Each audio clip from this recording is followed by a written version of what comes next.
Muy buenas tardes, amigos televidentes de Soberanía Popular TV. Como cada viernes, agradeciendo su sintonía y fidelidad con este programa.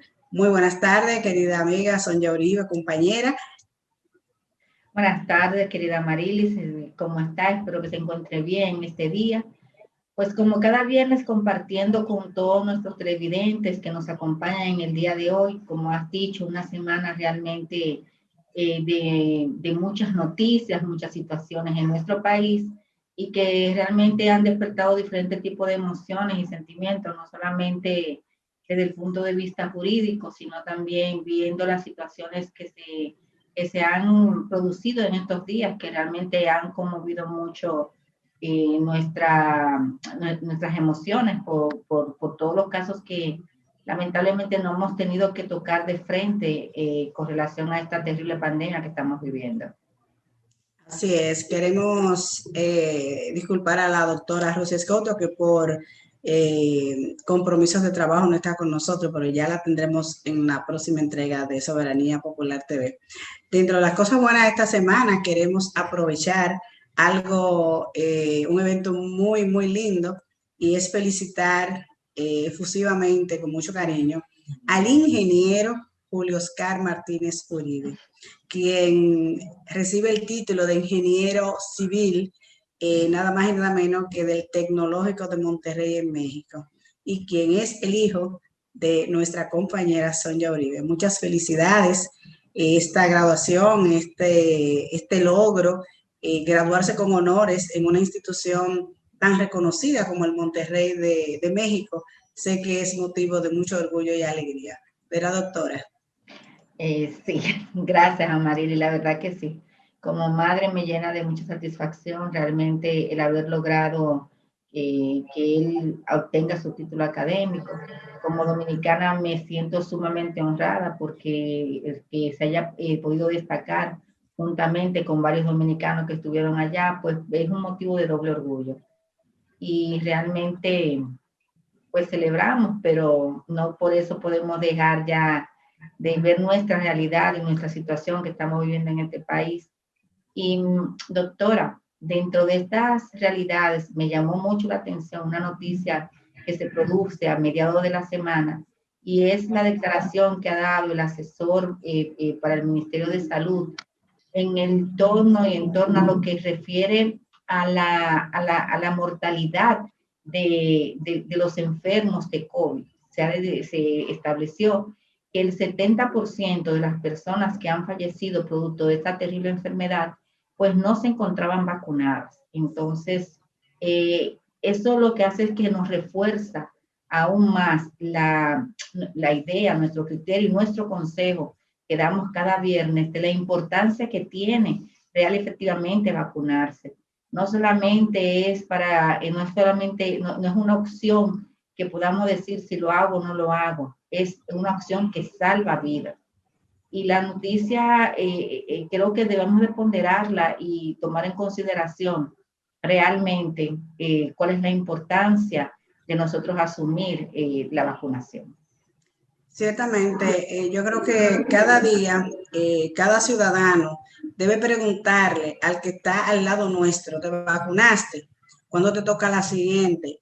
Y realmente protegernos unos a otros, aunque hay una responsabilidad directa de cuidarnos a nosotros mismos, pero siempre procurando identificar que en los lugares donde estemos, las personas estén vacunadas.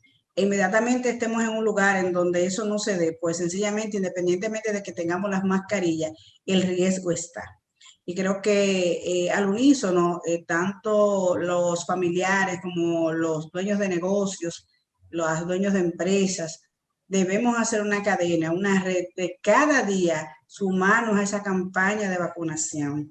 En nuestro país todavía existe mucha resistencia al proceso de vacunación, porque hay que tomar en cuenta, doctora, que nuestra población tiene aproximadamente cerca de 10 millones, casi 11, y apenas vamos por 2 millones vacunados. Es decir, que tenemos una alta tasa de ciudadanos que no han podido ponerse la vacuna, unos porque se resisten y otros porque también hay que esperar que lleguen las cantidades suficientes para que toda la población, Dios mediante, pueda cumplir con esta obligación, que más que un derecho, yo creo que es una obligación para proteger la vida de todos. Y en ese orden también, doctora, nos llamó mucho la atención que en esta semana se celebró lo que fueron los premios soberanos, que bien pudiéramos decir que era una aspiración de toda la población, porque es una manera de disfrutar, de ver algo diferente y ver qué pasaba en medio de todo de estas restricciones. Lo que sí nos llamó la atención mucho fue la autorización a esta premiación, que entendíamos que sí había tal vez un permiso especial, pero el permiso especial entendíamos que tenía que darse entre las 5 de la tarde y 9 de la noche. ¿Por qué? Porque el decreto que nos obliga a estar en nuestros hogares nos dice que es hasta las 6 de la tarde con libre tránsito hasta las 9. Y nosotros ver un espectáculo de esta naturaleza, que era ya la medianoche y todavía estaban las personas en ese recinto público, pues entendemos que había una autorización, pero extenderlo hasta las 12 de la noche, a nuestro modo de ver, no contribuye a lo que es la difusión y no contribuye a lo que es el respeto a las normas que justamente van de la mano con lo que es el toque de queda y el proceso de vacunación y el cuídate y el quédate. Sí, yo estoy completamente de acuerdo con lo que usted está estableciendo, sobre todo que hay un tema importante y es la forma que debe de cuidar el gobierno.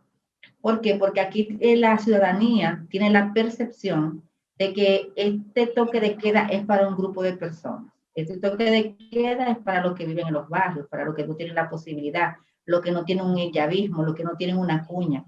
Y no debe de ser así. Muchas veces vemos como en las redes se llenan de videos de distintas actividades que se desarrollan en Constanza, que se desarrollan en Casa de Campo o en los hoteles. Entonces la ciudadanía crea una rebeldía y una rebeldía que no la estamos justificando, pero es una rebeldía al fin. ¿Por qué? Porque ese es el tema cuando somos selectivos o cuando nosotros no aplicamos la ley como debe ser. Una norma es una norma. Las normas tienen que aplicarse y este decreto en el cual el presidente de la República estableció un horario para el toque de queda, no debió de haber sido extendido como usted establece, porque ¿qué es lo que deroga un decreto? Otro decreto. Entonces, ¿cómo se dio ese permiso? ¿Cómo se dio la autorización? Nosotros no estamos en contra de los premios, porque entendemos que los premios es un reconocimiento a lo que es el arte, la cultura, que tanto necesitan los pueblos para mantener su identidad. Eso estamos de acuerdo. Pero sí estoy de acuerdo con usted que las formas hay que mantenerlas y yo creo que en esta ocasión las formas se perdieron. ¿No? Y violatorio a la ley de todas maneras. Señores, Soberanía Popular TV en la tarde de hoy tiene como invitado al licenciado Luis Miura, presidente de Codopime. Con él vamos a conocer todo lo que representa esta entidad, los planes y proyectos y sobre todo cuál es la visión, cuál es el punto de vista, la posición de esta entidad frente a las diferentes situaciones que están pasando en las MIPIMES.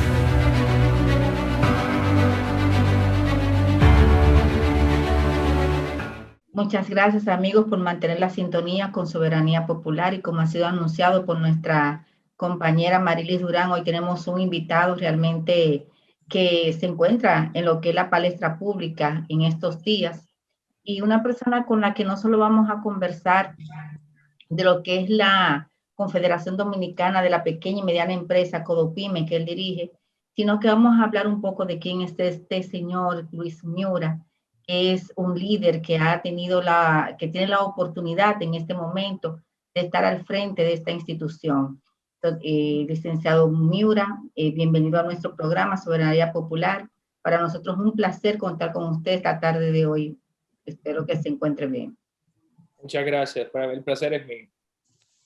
Licenciado, mira, para dar inicio a este encuentro que agradecemos con usted, nosotros queremos saber qué es exactamente Coropyme, cómo es que junta o reúne los afiliados que tiene la Confederación de Empresas que usted dirige y cómo está compuesta la misma. ¿Cómo no? Pues mire, Codopyme es la Confederación de la Micro, Pequeña y Mediana Empresa de la República Dominicana. Es una confederación compuesta por asociaciones que agrupan las empresas de distintas actividades económicas y sectores de la economía nacional. Entre ellas tenemos los industriales, que están los industriales de la harina, los industriales gráficos, los textiles, metalmecánicos, muebles y colchones. Tenemos en la parte de servicio y comercio, entonces las distintas asociaciones y federaciones de comerciantes del país a nivel nacional, y también tenemos las cooperativas y un sector sumamente importante sin dejar de darle su merecida mención, que son las mujeres empresarias. Que tenemos con nosotros 3 asociaciones. Pues entre todas esas asociaciones que convergen en Codopyme, tenemos la representación real a nivel nacional de los sectores que inciden en la economía y el desarrollo del día a día del país. Qué bien. Y en ese mismo orden, Miora, ¿a cuáles instituciones o consejos pertenece Codopyme que podamos entender la incidencia aparte de la membresía que lo conforman? Codopyme en la actualidad tiene asiento en el Consejo de Proindustria, de Prodominicana, de el Indocal, tiene varios asientos en industria y comercio, en distintas direcciones que tiene también asiento en la dirección ejecutiva del Consejo Económico y Social, que hoy por hoy está llamado a ver todos los pactos que está proponiendo el gobierno, tripartitos y en otros ámbitos, como es el Pacto del Agua, y otros pactos que vienen, el Pacto Social, y otros que van a seguir siendo anunciados por el gobierno central. En el momento no me acuerdo cuántos otros consejos tenemos acá, pero digamos que Codopyme es el interlocutor válido del sector más grande de la economía nacional, que son las MIPYMES, y el Estado.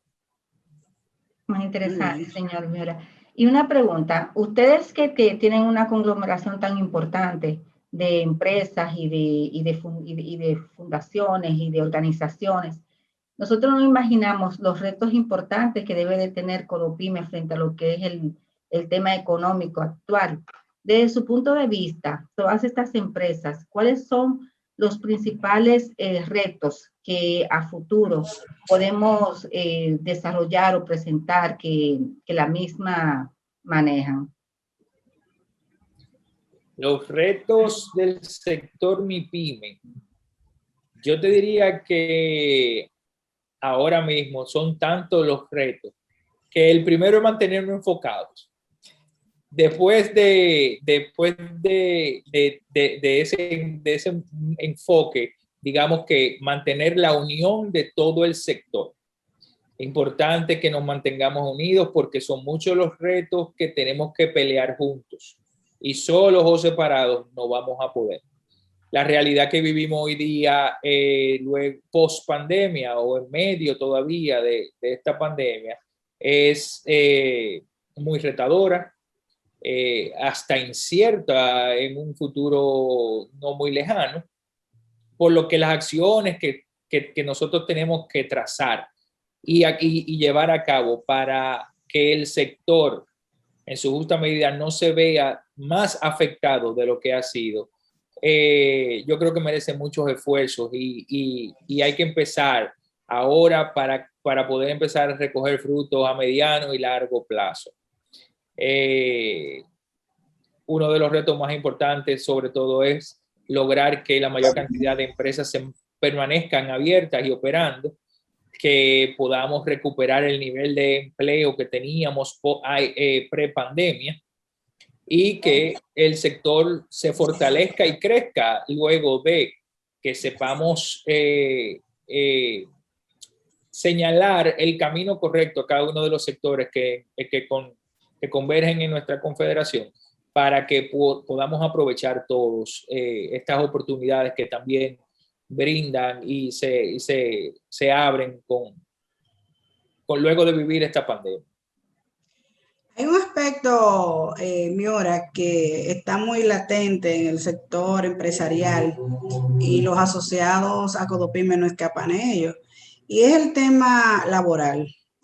¿Cómo andan las expectativas respecto de las propuestas de aumento salarial, las escalas que se están proponiendo? ¿Cuál es ese aporte que desde Codopime al sector que nos agrupa a todas las entidades podamos presentar como solución viable en este corolario, vamos a decir, de las tres patas que conforman la parte laboral, empresarial, patronal, los sindicalistas?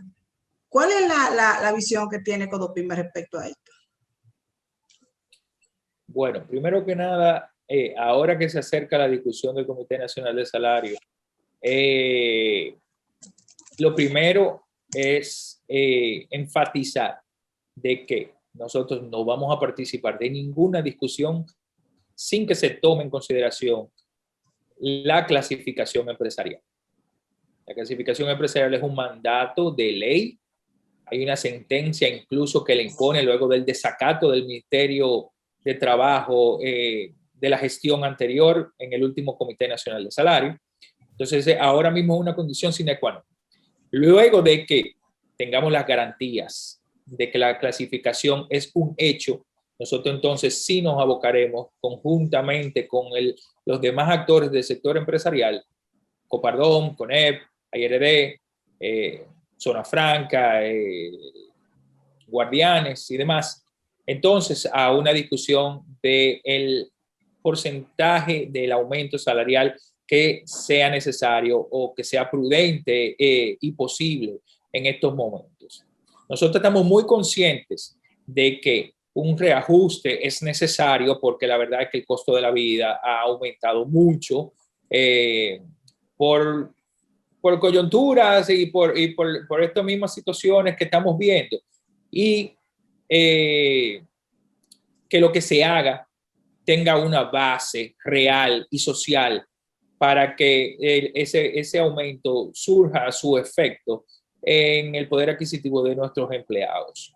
Ahora bien, lo que tenemos que cuidar es que ese aumento sea un aumento que no derive en un aumento inflacionario, que simplemente sea para aumentar precios, y mucho peor aún, que surja un efecto negativo en aumentar el desempleo y la informalidad que tenemos tan alta en este país.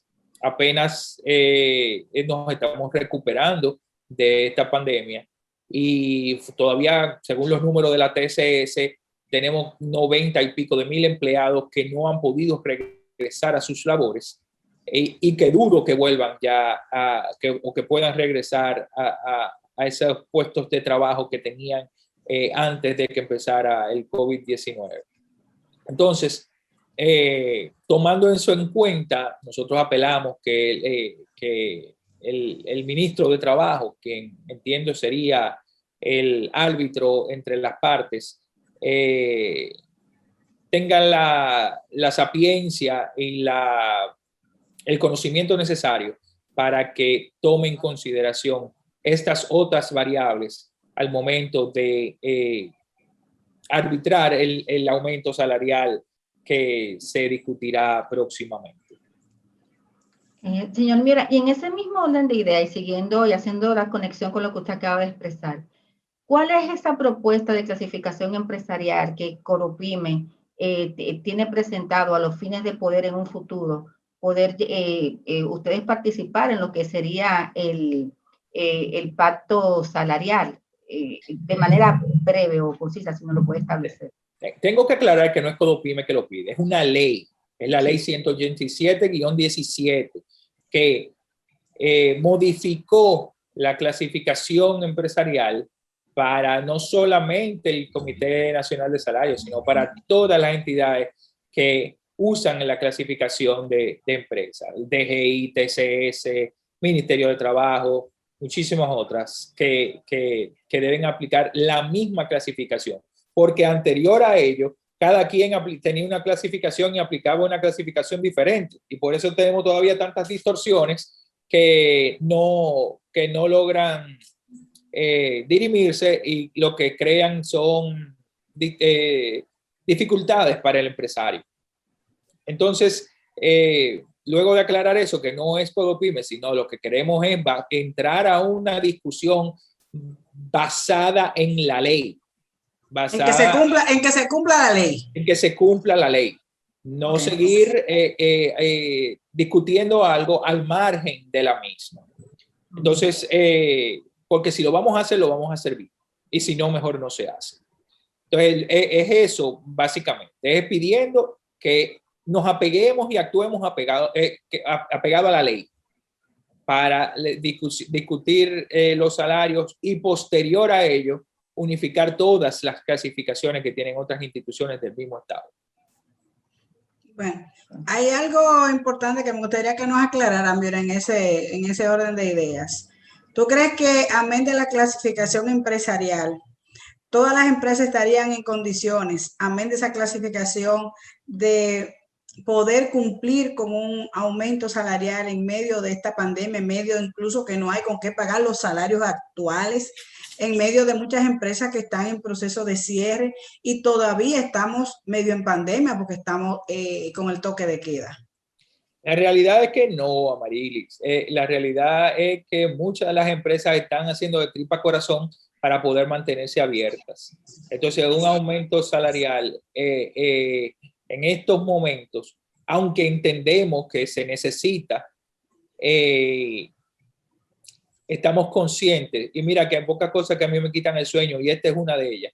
Estamos conscientes de que podríamos estar tirando hacia un derricadero a muchas empresas y sus empleos que generan. Pues esa es nuestra mayor preocupación ahora mismo, porque recuerda que no solamente es el salario mínimo, el 68% de la carga laboral que viene detrás de eso, y el empuje automático que crea el aumento del salario mínimo. Si a mí tú me lo dejaras y fuera una responsabilidad mía, yo no llamara a un aumento de salario en estos momentos. Pero entiendo que es un deseo del gobierno por la situación en la que estamos, y obviamente pues del sector laboral por igual, porque serían los más beneficiados en términos económicos. Ahora, en términos reales, estoy seguro que veremos un aumento en la informalidad y en el desempleo, que a la larga le cuesta más al Estado y perjudica a la clase laboral o trabajadora. Bueno, y saliendo un poco ya de lo que es el tema del aspecto laboral, nosotros sabemos que una parte importante de los gastos de las MIPYMES son de origen tributario. Según el último informe que emitirá el Ministerio de Industria y Comercio, las MIPYMES más o menos aportan al sector, a la administración tributaria, alrededor de 226.800 millones de pesos, ¿cierto?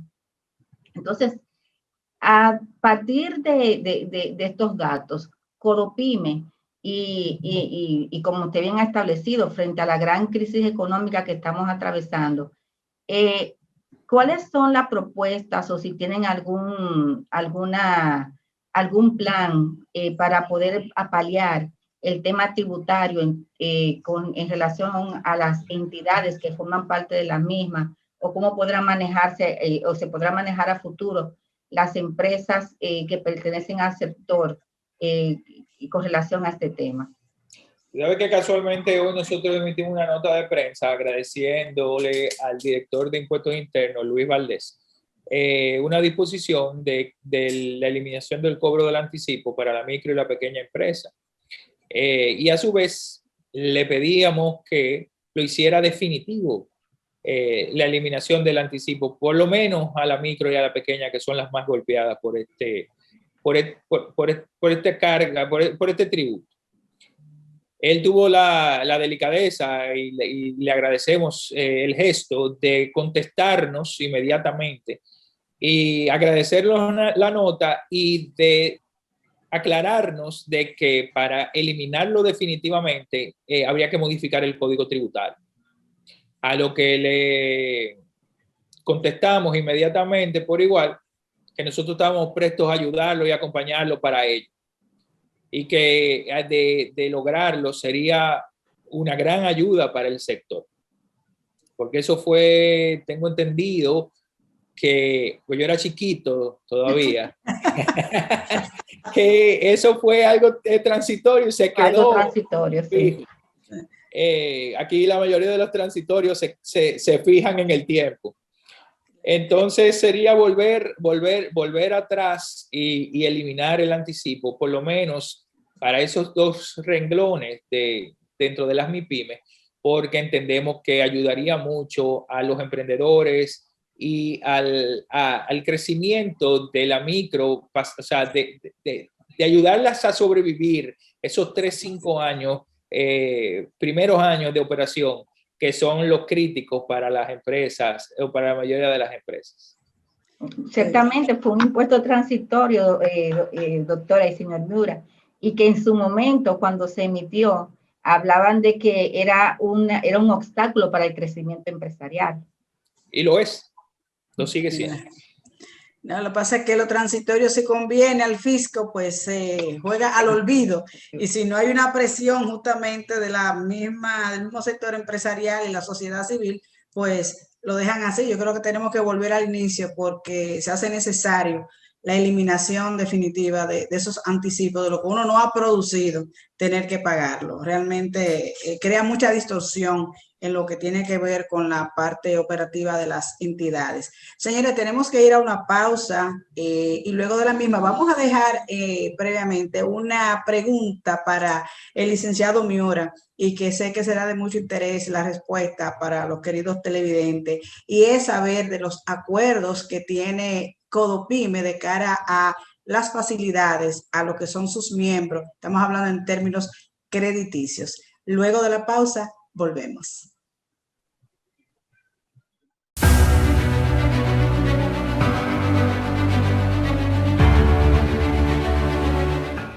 Gracias por mantener la sintonía con Soberanía Popular TV. Tal como señalamos, antes de la pausa dejamos una pregunta al licenciado Miura relacionado con las facilidades que ha podido canalizar Codopime de cara a las necesidades que tienen las asociaciones que lo conforman y a su vez los asociados de esas instituciones. ¿Qué tiene Codopime para el sector?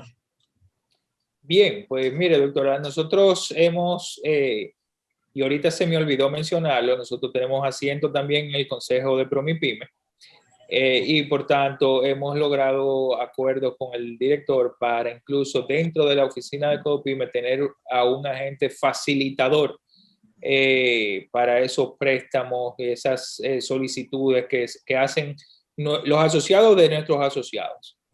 Hemos logrado pues viabilizar un número importante de préstamos que se han podido desembolsar y a los que no se le ha podido desembolsar, pues se le ha venido dando un acompañamiento y asesoría de cómo corregir lo que aún le falta para que pueda ser, estar hábil para acceder a estos préstamos con tasa preferencial que está dando Promipyme por disposición del gobierno central, que dicho sea de paso, fue una de las recomendaciones que hizo Codopime en el plan de rescate para la MIPYME por el COVID-19.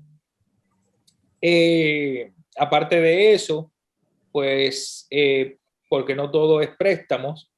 Hemos venido haciendo acuerdos con otras instituciones como el IDLA, por ejemplo, estamos y con ONAPI y el Gabinete de Transformación Digital de la Presidencia, que dirige el viceministro de la Presidencia, Holguín, para poder, estamos creando la plataforma y las bases y las políticas públicas para un comercio electrónico, un marketing en las redes, para crearle las páginas web no solamente a los gremios, sino a sus asociados.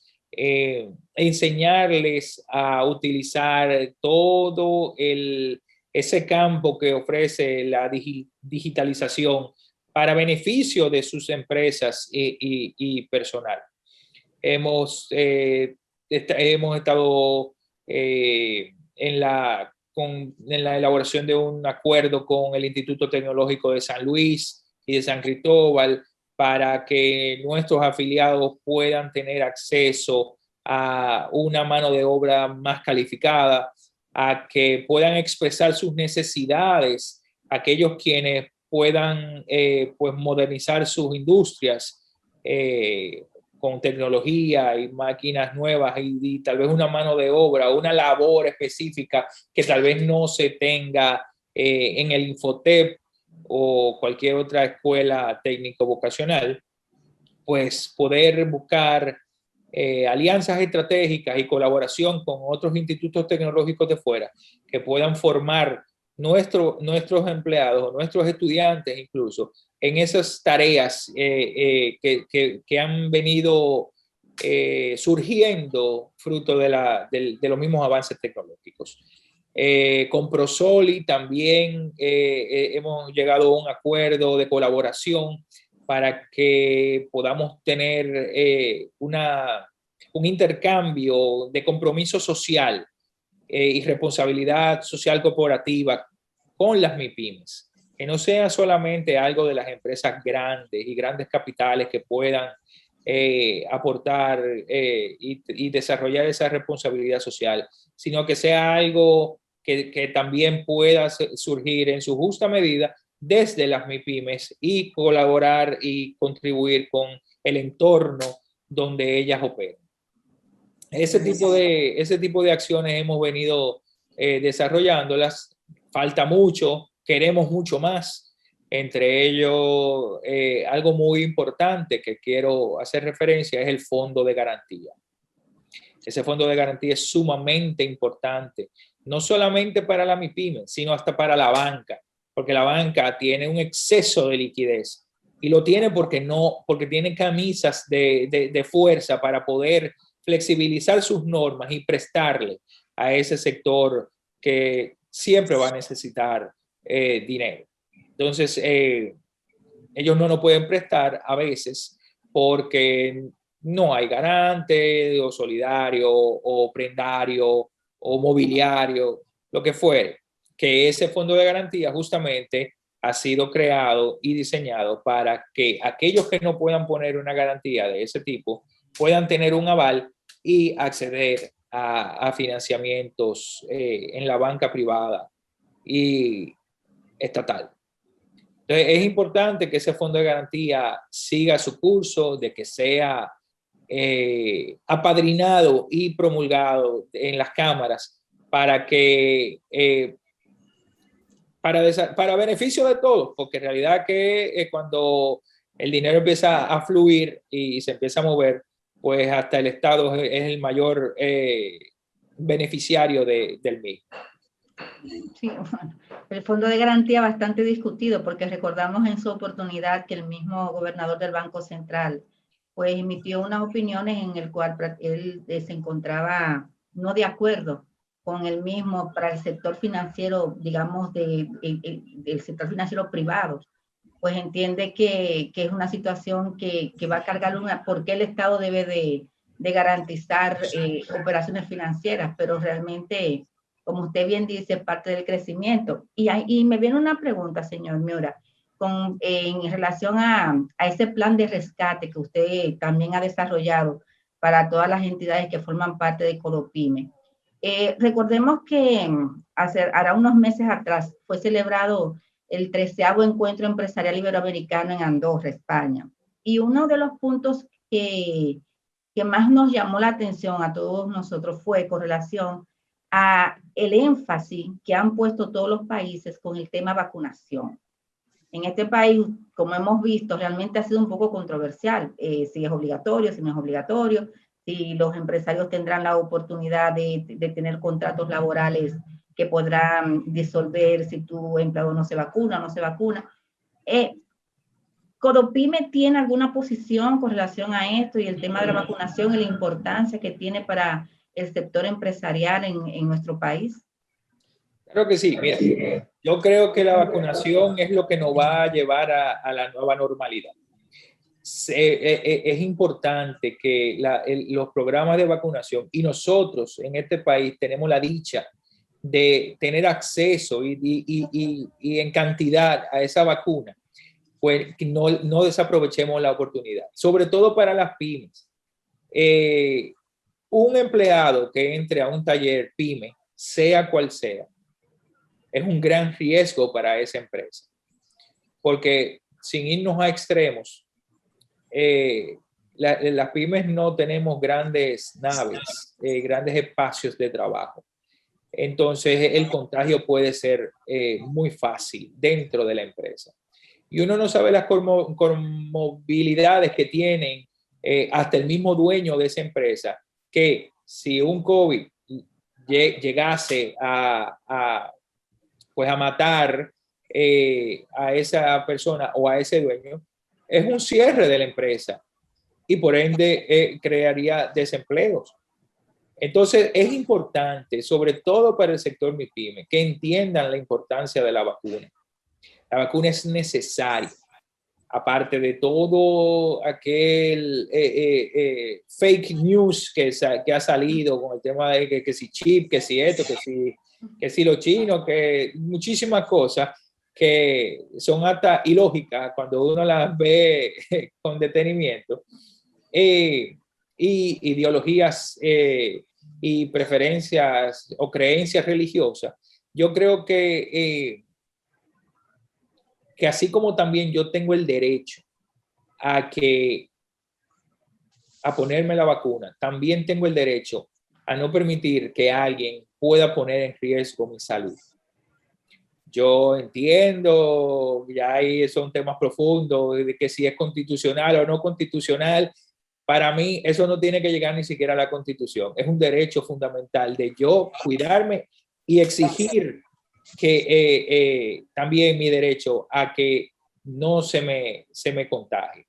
Entonces, aparte de eso y el uso de la mascarilla obligatoria, en eso tengo que criticar un poco a las autoridades porque no se está enforzando el uso de la mascarilla.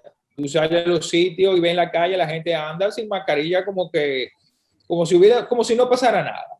La gente entiende también que al vacunarse ya también no le va a dar y la vacuna no exime de que le dé el COVID o no. Es que te va a dar más suave o no te va a matar. Pero el uso de la mascarilla en el entorno laboral, desde y hacia el trabajo, tiene que ser enforzado por las autoridades. Qué bien. Pero, doctora, perdone, ahí mismo yo quisiera conectar una pregunta con lo que usted está diciendo. El tema de los toques de queda, y que es una medida preventiva también, pero ¿cómo ha influido en relación a las empresas que forman parte de las entidades de Codopime? Bueno, el toque de queda, la limitación de horario cuando afectaba el horario normal de la empresa, pues yo ahí diría, cónchale, bueno, sí, ha mermado. Quienes tenían la producción normal, otros o la mayoría, que su producción pues se vio mermada, pues tal vez no lo sentían tanto. Yo creo que fue hasta un alivio para ellos en ese momento. Hoy día que el toque de queda es luego ya de la jornada normal de trabajo diurno, yo entiendo que en este caso los afectados serían los sectores ya de alimento y bebida y recreación. Pero así como nosotros exigimos a la población ciertas cosas, tenemos que exigirle también a esos mismos empresarios de ese sector que tienen que hacer cumplir y hacer valer las disposiciones que dicta el Gabinete de Salud. Porque uno iba a los sitios o uno pasaba por los sitios y todo el mundo, primero, aglomeración de gente. Segundo, sin el uso de la mascarilla. Tercero, hasta altas horas de la noche violando el mismo toque de queda. Entonces, vamos a decir que cuando vino el endurecimiento de ese toque de queda reciente, yo creo que se lo buscaron. Yo creo que fue merecido incluso. Porque si usted no hizo lo que tenía que hacer, pues ahí están las consecuencias. Un aumento del contagio. Entonces ya, usted que estaba abierto hasta las 9 de la noche, tiene que cerrar a las 6.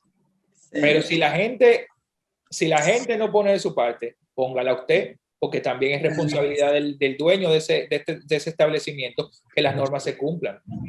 Eso es así. Mira, y volviendo al tema empresarial, tenemos una ley que es la que mide y da la oportunidad de participar o no en lo que son las compras del Estado. Tenemos la ley 340-16 y queríamos saber, porque hay toda una corriente ahora mismo de que se modifique la ley 340, pero actualmente las MIPYME, ¿cómo están frente a lo que son las compras y las contrataciones con el Estado? ¿Ha disminuido un poco la burocracia? ¿Se ha facilitado? ¿Siguen los mismos procesos que ya conocemos? ¿Cómo ustedes desde Codopyme, que albergan tantas entidades que licitan, han podido ver en estos últimos meses cómo está operando y qué nos falta, si puedes aportar en estos 3 minutos que nos quedan? ¿Cómo no? Mira, yo creo que hay una apertura mayor para las MIPYMES, venderle al Estado. Estamos viendo sí digamos, una democratización para suplidores poder participar en los procesos que están tirando las distintas direcciones y ministerios, pero aún hay mucho temor. Todavía hay miedo y tal vez desconocimiento por las nuevas incumbentes y sobre todo por las unidades de compra, que yo diría que tal vez no se haya logrado el ritmo o las expectativas que se tenían para que más pymes puedan acceder a venderle al Estado. Y obviamente, pues la pandemia también ha afectado actividades y por supuesto flujo de cajas, sobre todo de las instituciones que más compraban. Pero hemos tenido muchas reuniones con distintas direcciones neurálgicas para la compra a las MIPYMES, como es el INAVIE, y hemos ya sentido la apertura y la receptividad para discutir los escollos, los problemas que hemos visto en las licitaciones que han ido sacando y algunas trabas que se ponían burocráticas que limitaban el acceso de muchas de ellas a venderle al Estado. Aún nos queda, aún tenemos pendiente promesas que se limpia las manos diciendo que ellos compran lo que el Seguro Nacional, el SNS, el Servicio Nacional de Salud, les pide, y las fichas técnicas tienen cosas absurdas todavía que hay que revisar. Y también estamos trabajando muy de la mano con la Dirección General de Compras y Contrataciones, revisando la ley, aportando a la ley nueva que se está discutiendo, robusteciéndola, dándole fuerza para castigar a quienes lo hagan mal y abrirse para que muchos otros sectores o muchas otras empresas puedan suplirle al Estado. Bueno, queda mucho, queremos más, entendemos que hay que priorizar el tema de las compras nacionales. Todo lo que se produzca aquí debe ser comprado aquí. lo que no se produzca, entonces salir a buscarlo, porque entiendo que eso sí, así es que nuestra economía va a crecer y el sector por igual. Bueno, don Luis, realmente ha sido una entrevista que hemos aprendido mucho. Usted ha dado unos grandes aportes para todas las entidades que forman parte de Colopyme, para todos nosotros que quizás no conocíamos muchas de las funciones que usted realizaba. Mire, no hablamos del PAN, así que vamos a comprometerle, quizás dependiendo porque de alguna novedad que pueda ocurrir en la semana que entra con relación al tema, comprometerlo para que nos acompañe en un próximo programa. Y han quedado muchas cosas pendientes, muchas ideas por desarrollar, muchas preguntas que hacerle, pero el tiempo en televisión lamentablemente es muy breve. Y realmente cuando se pasa con personas que tienen un liderazgo y una capacidad como la suya, pues se convierten en más breve todavía. Y solo nos queda a nuestros amables televidentes, pues despedirnos por esta semana, agradecerle como cada viernes su sintonía, pedirle que continúen cuidándose a ustedes, a sus familiares, vacúnense, es la mejor forma de salir de esta nueva normalidad que estamos viviendo, y que Dios lo bendiga. Para un próximo programa estaremos, que estén en sintonía nuevamente con nosotros. Doctora Amarilis, buen fin de semana. Señor Miura, muchas bendiciones. Amén. Muchísimas gracias. Feliz Chao. fin de semana.